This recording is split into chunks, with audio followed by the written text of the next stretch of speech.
রাত তখন প্রায় 2টা। পাশের গ্রামে একটা সাহিত্যের অনুষ্ঠান সেরে বাড়িতে ফিরছিলাম। বাড়িতে ফিরে কিছুতেই ঘুম আসছিল না। মনটা অদ্ভুতভাবে অস্থির লাগছিল।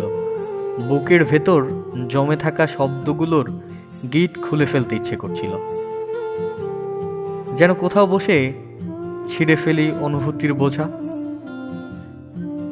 তাই চুপি চুপি বেরিয়ে পড়লাম। হাঁটতে হাঁটতে চলে গেলাম এক অচেনা এলাকায়।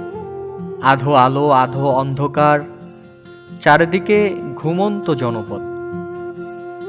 রাস্তায় একটা পুরনো ঘরের পাশ ঘেঁষে রাখা কাঠের পুরনো একটা মাচাং বা টুলে বসে পড়লাম। হাতে ছিল নিজের লেখা একটা কবিতা।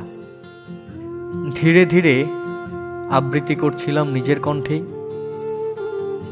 কোথাও কেউ নেই, শুধু রাত জেগে আমি। উচ্চারণ করি চুপ কণ্ঠে, ভালোবাসা কি আজও একা ঘুমায়?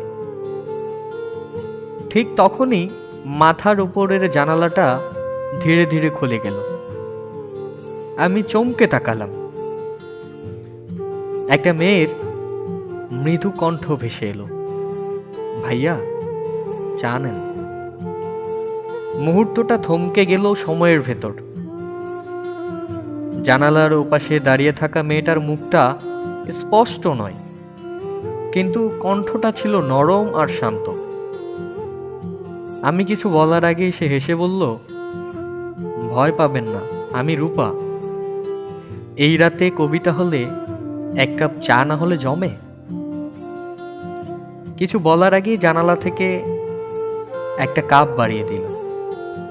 চায়ের কাপে ধোঁয়া উঠছে কুয়াশার মতো, আর সেই ধোঁয়ার ভেতর যেন এক অজানা পুরনো স্মৃতির ঘ্রাণ।